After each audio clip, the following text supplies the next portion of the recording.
Good evening, everyone, and thank you for joining this ACCA with Success at School and Cooper Parry session entitled Accountancy and Finance Application Masterclass.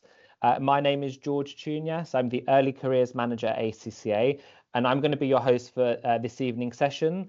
And I'm delighted to be joined by Catherine Gibbons from Cooper Parry, who will be helping you understand more about the application process for a future role and sharing her tips and tricks to help you get the best out of your application.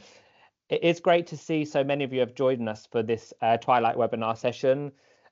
This webinar session is part of a series that we've been running to redefine the accountant and provide opportunities for young people like yourself, as well as parents, guardians, and educators to understand more about where a career in accounting and finance can take you. Those of you that joined us last week, we would have already dispelled some myths, showcased some of the range of opportunities available, which you will hear about today. And I guess our overarching aim is to widen access to accountancy. So you have already started using the chat function, which is great. So if you did join for any of our sessions last week, do let me know. First things first, some housekeeping. The session is due to finish by 7:15, and you will have time for Q&A towards the end of the session. If you want your questions asked, please pop them into the chat function, and we will try and get the overarching themes and try our best to answer as many questions as we can. So who is ACCA? So those of you that joined last week will already know, but for those of you that didn't and new, welcome if you're joining us for the first time. So ACCA is the Association of Chartered Certified Accountants. It's a global professional body for those working in accounting and finance. We have over 250,000 members in 180 countries. So we are a truly global organization. And it's nice to see that some of you have joined us from, I think there was from Germany and Greece, and I don't know if there's anything else that's gone in the chat, which is great. So what we do, we offer qualifications for accounting and finance professionals, so they receive globally recognized qualification to work. So for young people like yourselves, you might not know what a professional body is. So you might have heard of an examination awarding body such as Edexcel or AQA. So in the qualification sense, a professional body is similar to this. But once you have the ACCA qualification, you become part of the ACCA community, and you are part of that when you're studying. And basically, our qualification is like a global professional passport that can unlock career opportunities because we are truly global. We have members working all over the world. Now, the great thing about the ACCA qualification is that there are many ways you can become qualified. So we're going to be hearing about applying for an apprenticeship, but you could also go through a graduate program. And there are people that choose to self-study. Now, where might some people be working? So all thriving businesses have one thing in common: effective and efficient accounting. The possibilities, and I said it a lot already, but where you could work are endless in this profession. Whether you're interested in sport, fashion, politics, social media, tech, so tech is really big, sustainability, or working locally where you've joined us today, finance professionals are in demand everywhere and anywhere, and it's a really stable and secure job to be getting into. So for those of you that joined last week's session, one of the overarching questions that came through was, how do I apply for a role? What is the process like? How can I stand out? And all these things that I was saying, well, join us next week because we will be talking about that. As I said in my introduction, I'm really pleased to be joined by Catherine, who will go into the next section of the webinar, which is all about the application process. So please continue to use the chat function. We will get time for Q&A at the end. And I think, Malika, could we just launch the first poll around the application process? So yeah, there's a poll in the chat for you. So just to see how confident you are on a scale of 1 to 5 about making a job application. So what's your level of confidence? So we can see people are not feeling very confident, somewhat confident, but we're hoping to change that confidence to make sure that more of you are confident or very confident. So without further ado, I'm going to pass on to Catherine. So good evening, Catherine. Hi, thank you for who's having going to me. do the next part. Thank you for joining us. Perfect. So hi everyone, my name's Catherine. I am the early careers recruitment lead at Cooper Parry. What that means is I'm responsible for everything to do with apprenticeship recruitment, graduate recruitment. So I look after everything around our trainees. So hopefully I'm the right person today to tell you a bit more about application skills, and some of my key hints and tips for you. So next slide, please, George. So what makes us us? So the next slide I'm going to show you is just a little bit more about who Cooper Parry are to start off with, because you may or may not have heard of us. So if we go to the next slide, please, George. So Cooper Parry are an accountancy firm. So what that means is we provide services in which we help our customers with their finance in a variety of ways. And I'll go into our different teams in a moment. So Cooper Parry are a little bit different. We are still a very large business. We've actually jumped very largely recently from 36th largest firm to the 11th largest firm in the UK. We are private equity backed, so we do a lot of acquisition. So recently we've made acquisitions in both Reading and Manchester, which means we've got now offices in those key cities as well. So why are we different? So if you think of an accountant or an auditor or a tax advisor, historically those career paths may be a little bit stuffy. People might not be as excited about working in them.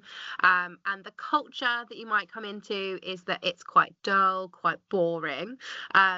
But Cooper Parry like to do things differently. So we're actually made up by a bunch of people who used to work at some bigger firms, who wanted to do things differently, who wanted to have different values, different culture in the workplace. So that's what they did. So now our mission is to disrupt, to lead, and to make life count. So as I said, we do things very differently. And when I come on to things like our benefits, you should hopefully understand a little bit more about that, in that sense of things, but also our values, the way that we work. We are a very flat organisation. We don't really believe in hierarchy.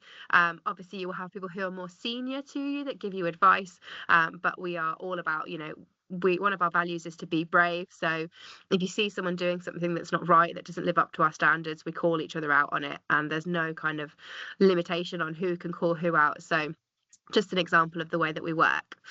We are very high performance. We work very, very hard, but we also play quite hard. And I'll give some examples of that shortly. And we have big, big goals. So our 3-year vision, which was set back in 2022, was to be a 150 million pound business by 2025. So this year, we already smashed that, and we got to 180. So next year, 2025, is when our vision ends. The goal is now 250 million. So we've upped that. We didn't just accept that we'd succeeded and moved on. We increased the target, and we made it even harder for ourselves, which is brilliant. So it's something that's really important to us, and we will very soon hopefully crack into the top 10 in terms of the size of our accountancy firm. So again, something really important to us is that kind of wider representation. We can go next slide, please, George. Thank you. So these are our values. I won't talk you through every single one of them in individual detail, but hopefully you can see something on that page that will potentially resonate with you. Our values are what we live by. As I said, we be brave. We call each other out on things if someone is not behaving in the right way. We're all about being nice. It's really important just to get along with your colleagues and to be pleasant and polite to each other. There's no, bullying in the workplace. Things like that are not stood for at Cooper Parry. It's something that's really, really important to us, that we work together. We work hard together, so playing all in, giving it your all, and trying your hardest is really important to us as well. And then keep learning. We are a constantly changing business. As I said, we make acquisitions all the time. We hire new people all the time. So people who work for us have to be really good at change and kind of getting involved in different aspects of things that might be new to their job, that might be something they've never tried before. We like people who like to learn. So next slide, please, George. Thank you. These are just a few of our awards. We haven't got it on here yet because it literally was won last week, but we've just won the in-house recruitment awards for best place to work. I was lucky enough to get to go along to the awards ceremony about a week and a half ago now, and it was absolutely amazing to win that award, considering how fast we've come up the ranks.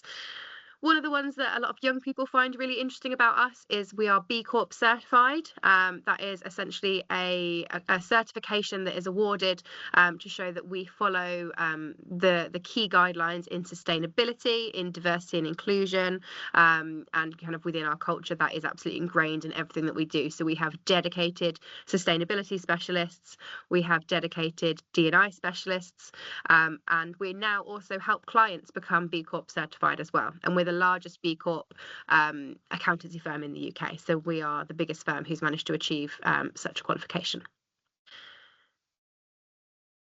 Our benefits. So this is the thing that I think often really sets us apart from people, definitely from other accountancy firms. So we have open holiday. What that means is that we don't have a set number of days. Most companies you go work at would offer you maybe 20 to 25 days a year of holiday. We don't put a number on it. We think it's important to have the right time that you need to rest. Our policy for our holidays, excuse my French, reads literally don't take the piss. So the idea is that you should get your work done. Make sure that your team aren't being put under kind of undue pressure or strain, but then you take the holiday that you need to take, so whatever it might be that will suit you the best. We have various things. So our dress code is wear something. So you may have noticed that I've rocked up with purple hair today, not my usual hair colour. Decided to do something fun for the Christmas period, and that's absolutely fine. I went to the office today like this and nobody batted an eyelid. In fact, I just got people saying it looked quite cool. So yeah, really different in terms of the way that we dress. Most people come to the office in jeans, t-shirts, leggings, trainers. Some people choose to come in a little bit smarter, which is absolutely fine. Like, there is no right or wrong way to dress. As I said, it's just wear something. That's what we do. We've not had anyone turn up wearing nothing yet, so the policy seems to be working on that side of things as well. We've then got loads of other stuff like social events. We have loads and loads of clubs, everything from, like, we've got a cocktail club, we've got a curry club, got sports groups. I think there's like a bingo group. We have yoga and Pilates in our offices quite often. So yeah, really good in terms of the different like options and opportunities that you have to get involved in. We offer study support. One of the main things, obviously, George has spoken about earlier, the ACCA. So that is one of the qualifications that we offer our students. I, in fact, offered 2 students an ACCA program today. So that was really nice to have them join us as a trainee in September. So brilliant opportunities there in terms of your own kind of study programs and progression routes and pathways. And then all sorts of other benefits. But those are the main ones that I think tend to stand out to a lot of people as setting us apart. We've got some pretty cool offices. They are really really bright, really vivid. We love neons. We love bright colours. All of our offices have like a big bull. We call ourselves bullish. So we have Pablo the bull. I can't believe we haven't got a picture of him on here. In our East Midlands office, we have a new golden bull. I don't know his name yet in our brand new Birmingham office. Our offices, yeah, have all like the games areas and stuff like that. We've got a gym in our East Midlands office. So yeah, loads of different kind of perks to working in the office as well. These are our different teams that we offer roles within. So I won't go into all of them again because we're here to talk more about application skills. But if you were interested in a career at Cooper Parry, these are the types of trainee roles that we do offer. So that would be available to you if you wanted to make an application.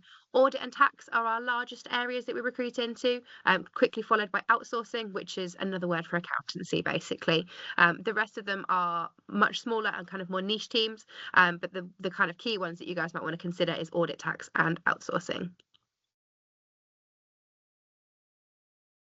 So if you are interested, if you are in year 13 or above and you are going to be finishing your A-levels or whatever you're studying quite soon, you can find our roles on the website. At the moment, we have positions available in Manchester, Birmingham and Derby. We do have offices in London and Reading, but they have closed at present just because they have been very popular. If you are in year 12 and you're thinking about applying next year, then our roles, we post them in September, basically. So quite early, because posted in September to start the following September. So if you are interested in applying for anything, check out the website. You can see the different roles there, the different qualifications that we offer with them. Our entry requirements are BBC at A-level or equivalent, and we ask that one of your subjects be maths or business related. So finally, onto the main topic for today, so the process of applications. So I'm going to talk you through what Cooper Parry do. What is our process? How do me and my team make a decision on who we're going to be hiring into the business for our trainee positions? So a lot of students may not have had the opportunity to get relevant work experience or extensive work experience. You may have just been working in retail or catering, hospitality, anything like that, and that's absolutely fine.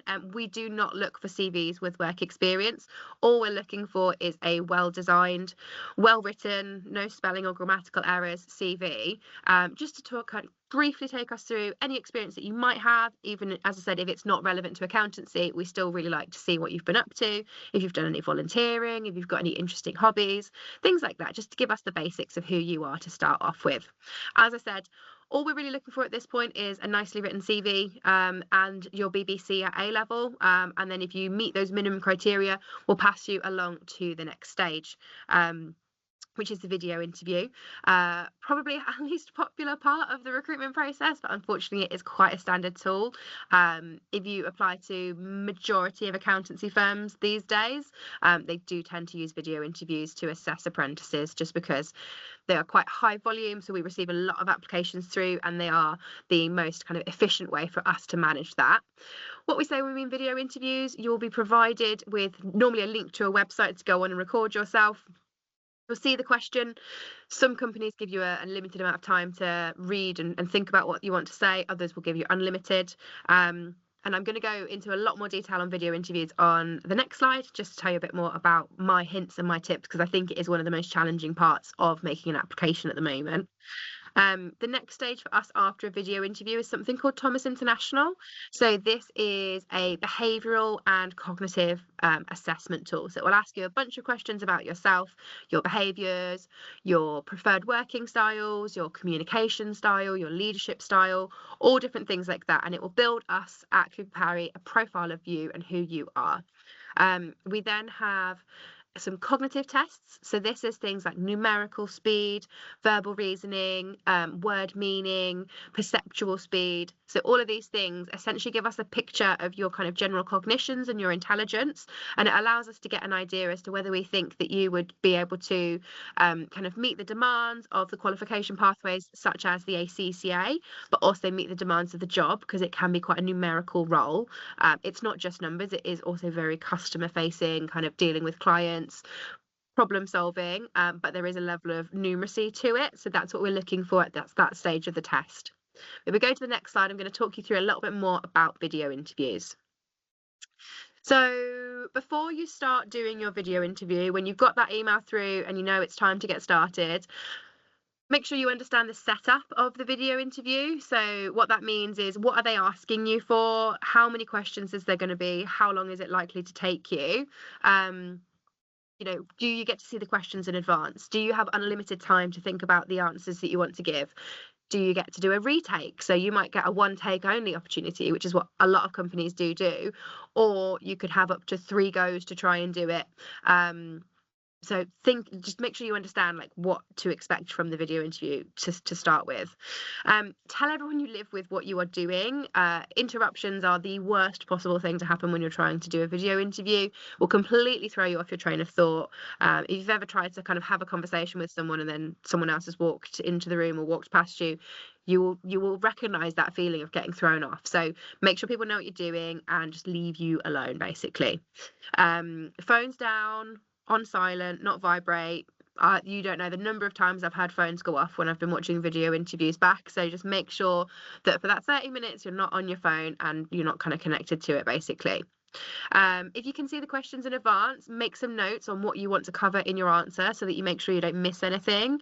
So make sure that you are, jotting down some key points of what do I want to kind of cover off throughout this answer. So if the question is asking you about what your background is, like tell us about you, who are you, etc., then map out, okay, so first I'm going to talk about my education, next I'm going to talk about my work experience, then I'm going to talk about the sports team that I'm a part of, then I'm going to talk about the volunteering that I've done. So just have an idea in your head of like the key bits that you want to talk about. Make sure your internet connection is stable. So ask whoever you live with to avoid streaming or downloading for kind of 30 minutes or so, just so that you make sure you don't have any technical difficulties in the middle of the video interview. It can be really stressful for you, and then you'll find yourself getting a bit wound up and a bit worried and stressed. So you don't want to put yourself in that situation. Make sure you're comfortable. Make sure your room is well lit, your camera ready, and if you can, take a practice run. So make sure that you could even film yourself on your own phone, and watch it back so you can get an idea of, like, are you fidgeting? Are you talking really quickly? Are you talking quietly? Whatever it might need to be. So yeah, as awkward as it is, watching yourself back is a really good practice idea. So when you are ready to go ahead with the answer, make sure that you are answering the question that is asked. Again, it's amazing the number of times I could ask someone a question like, what do you know about audit? And they will say, well, I don't really know anything about audit, and then just sort of talk about something else for 2 minutes. If you don't know anything about audit, go away and research it before you start recording the answer to your question. Really important. So just make sure that you're staying on track and on task. Try avoiding speaking too quickly or too quietly. A lot of us will speak quickly when we're nervous. I know it's certainly a trait that I used to suffer from, especially when I was doing these types of presentations.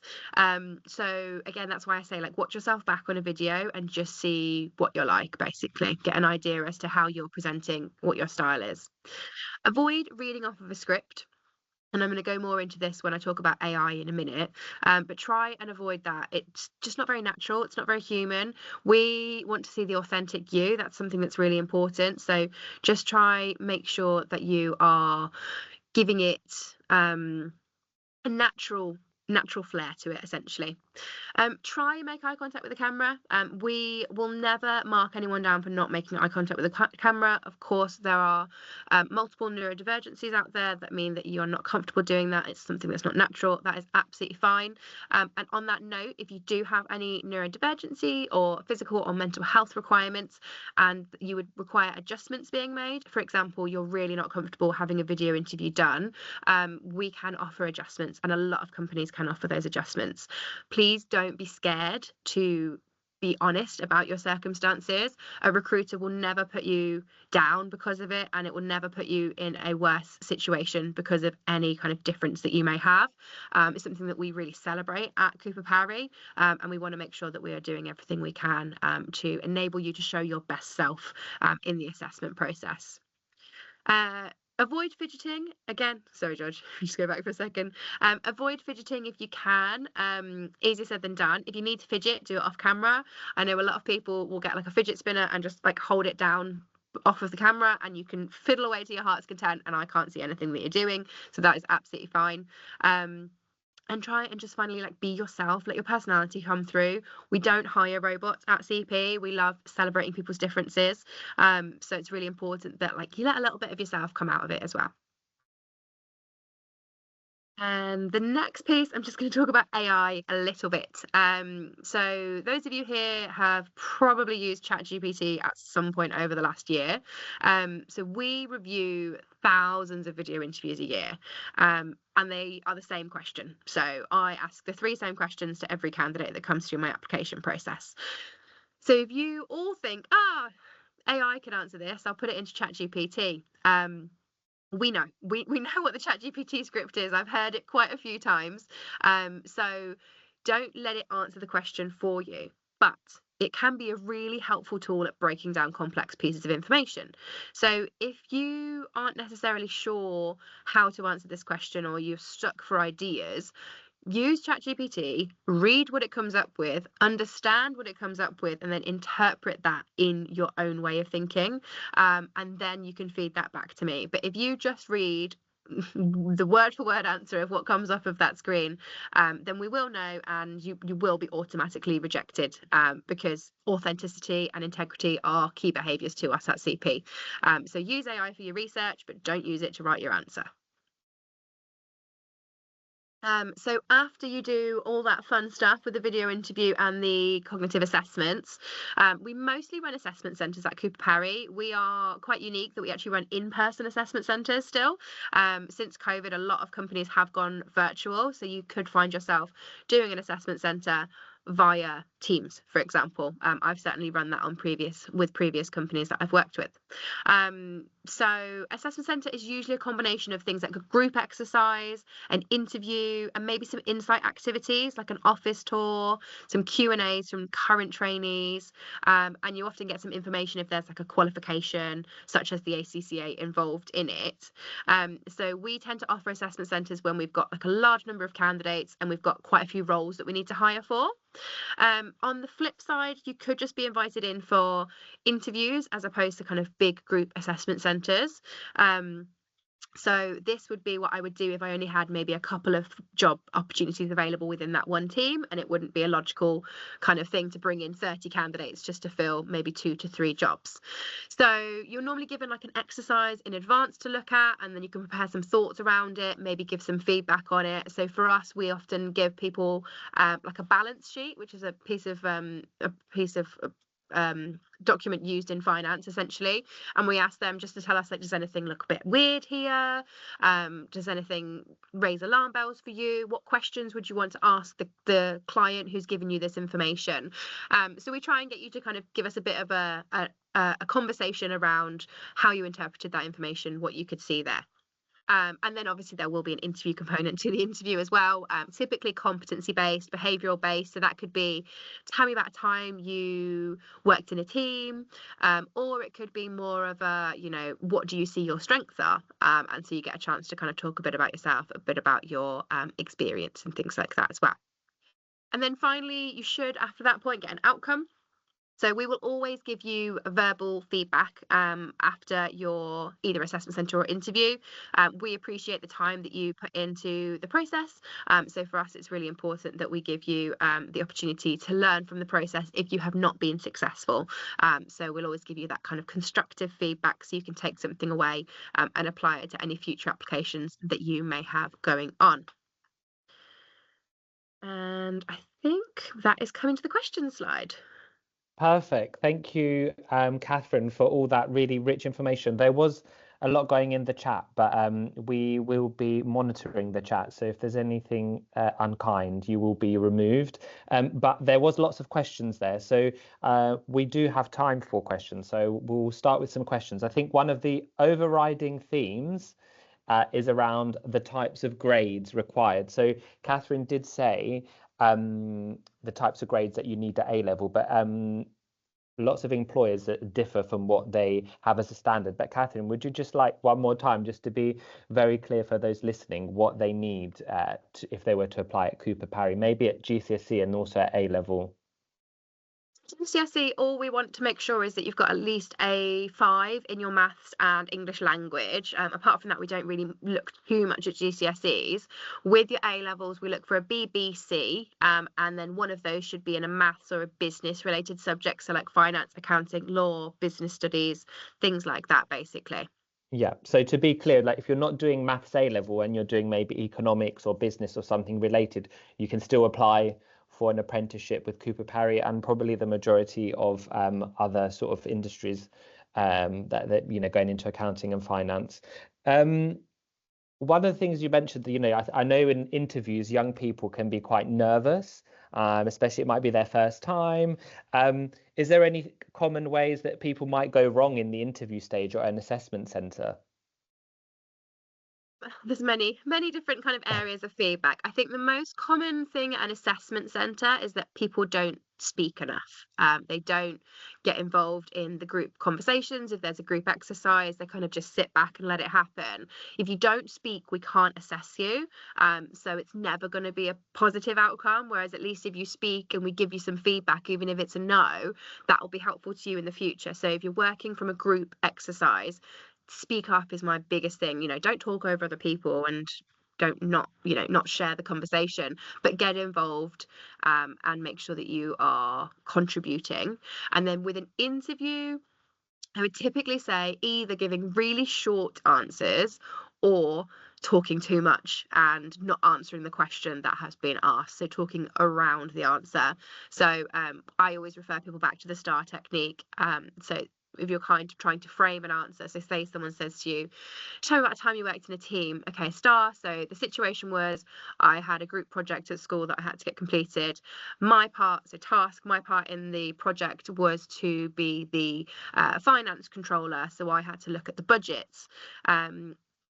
We had a few kind of fallings out, and some team members weren't pulling their weight. So my responsibility or my action was to bring people together and try and talk about why it was important that we all worked hard and we all shared responsibility as a team. And as a result, we managed to get the grade that we wanted at the end of it. So STAR, star, situation, task, action, result. Yeah, that's really, really good. In terms of the psychometric test that you mentioned, I know it's quite daunting, and do you have any tips around that? I mean, I can give mine, but I'll see what you have, and then see what I could add to that, because I know it's quite hard for young people. Like, oh, I've got to do an online test. Like, how does that work? So my biggest thing to people is like, try not to beat the system, like just answer the questions as they appear to you. Obviously, if you are entitled to anything like extra time, if you get any kind of reasonable adjustments in like your exams at school, for example, make sure you tell us about that before you take the test so we can give you any kind of reasonable adjustments that are necessary to that. But yeah, I think some people sometimes muck up because they're trying to beat the test or figure out the test or think about what it's actually asking them. Like, just answer it as it happens, and actually you're far more likely to be successful. Yeah, and I think it goes back to yourself about being authentic, and they want you to be yourself, so you can't kind of cheat it. But one of the things I saw, like I'm putting a link in the chat now. So there's a National Career Service, and there are some free tests potentially available that you could have a look at if you want to see like a flavor of what they might be like. Every company is different, but yeah, they differ from sort of company to company. So a question that we had in the Q&A, which I think is quite interesting, because one of the things when applying for jobs, it's unrealistic to think that you're going to get the first application that you apply for. Like, anyone working will have to apply several times, and it's around resilience, which is a really good sort of characteristic that employers need for, in the world of work. But a question came in, it's like, how long do you have to wait to apply after rejection?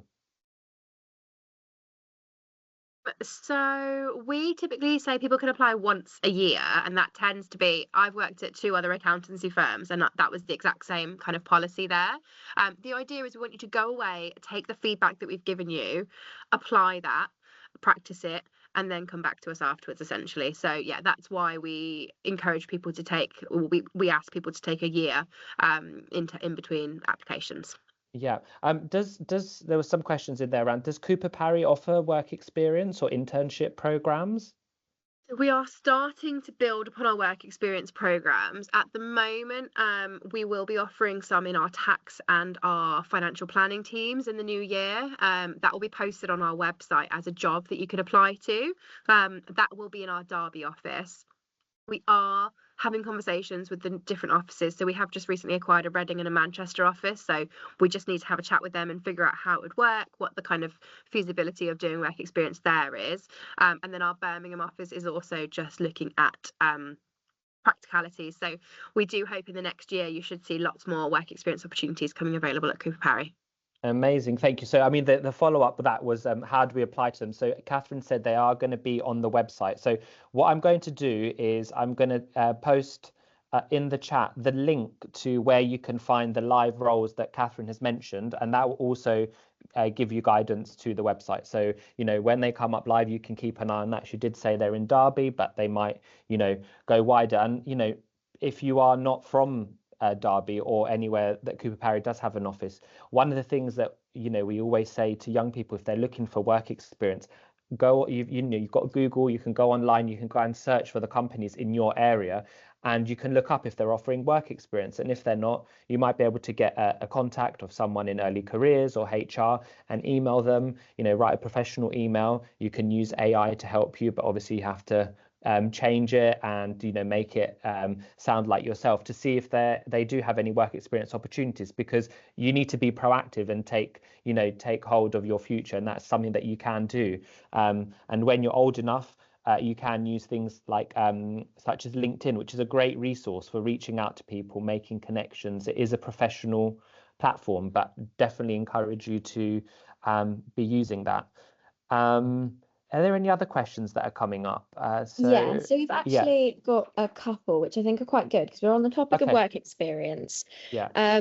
One of the questions that we've got a lot before this webinar was, how can someone demonstrate their interest in accountancy, in finance, outside of work experience at a company? Oh, okay. I mean, I can take that firstly. I mean, one of the things that I always say, and it's not because I'm representing the ACCA, there are other brands available, but actually having an understanding a bit of the profession and things that are going on. So knowing the professional body, because, you know, if you're training to become an accountant, you're going to take professional qualification. So actually knowing who ACCA is or the others, it's going to stand you ahead of other people because you're going to be showing that interest and kind of eagerness to want to actually pursue a career and doing that research and kind of seeing what's in the news, anything that's going on, you know, within the profession, any trends. And that's really easy to do before sort of, you know, going to an interview or making your application. I think that's, you know, really, really important. Have you got anything to add, Catherine, on that one? No, I think you've covered it all off there, to be honest, George. Yeah, perfect. Yeah, so that's my main thing. Look at, yeah, do your research. Great, thank you. And then there's another question which is about cover letters, a bit generally. What are they? How long do they have to be? Do I even need to submit one? Because typically I think on our applications it's not compulsory, but it would just be really good to hear expertise on what is a cover letter. Yeah, Do you want to go or do you want me to go, George? I'm just going to say the first thing is, because every company is different, is make sure you read the application that, you know, the job that you're applying for, because it will be quite clear on what is expected. And I think Catherine alluded to what Cooper Parry kind of expect. So I'll let her to complete that one. Yeah, so we don't ask for cover letters. Cover letters are quite an old school way of working, if I'm honest. I've worked in Yeah. early careers recruitment for about 6 years now, and I maybe used to use cover letters in the first year, but like since then we really haven't looked at them. It's very, very time consuming to read cover letters as well as to write them for you guys, so we don't ask people to do that. We do recommend like tailoring your CV per application, just so you know, making sure that it's relevant, making sure that you're highlighting like specific work experiences. If you're applying for an accountancy firm but you're also applying for like an architectural apprenticeship, make sure that those two CVs are going to need to look different. But yeah, from a cover letter perspective, I don't personally know any employers that use them anymore, so it is pretty unusual to have to do it. Maybe some like smaller firms who don't use a video interview, for example, but it's typically been replaced by the video interview for most companies. Exactly. Perfect. And then we've got two other questions. Yep. I think that'll be the last two because the first question is about interviews. So when you are doing an interview, you often hear it's about interviewing the company as well. And there's a part at the end of an interview where you often have to ask questions back to the interviewer. Do you have any tips on how to go about asking these questions? Is there anything specific that you should be asking?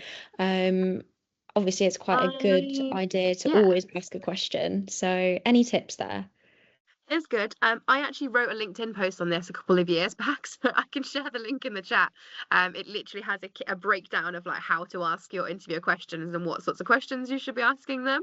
But the major thing I always say is if you know the name of your interviewer, have a look at them on LinkedIn before your interview. And then you can turn up and be able to be like, okay, I know that they've been here for 10 years. So a great question for them would be, I've seen you've been here for 10 years. I've done my research. What's kept you here? Like, why do you like working here so much? And that gives them a chance. Everyone loves to talk about themselves, and people like to talk about their history, their experiences. So that's a great one. If they haven't been there for that long, maybe say like, how does it compare to working at so and so, which I saw you worked at? So just a little name drop goes a long way because it makes them see like, okay, they've done their research, they looked me up beforehand, and they've tried their best. But I'll go and grab that link in a second and just pop it in the chat if people want to read the full kind of maybe an A4 page I wrote on it a while ago. Yeah, no, that's really great. And I think, you know, it's really important to have questions because the questions also show how keen, and you're demonstrating your eagerness to get a job within the company. So demonstrating that and having questions.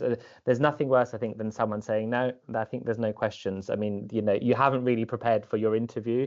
So make sure you have questions prepared, and do your research, as Catherine said.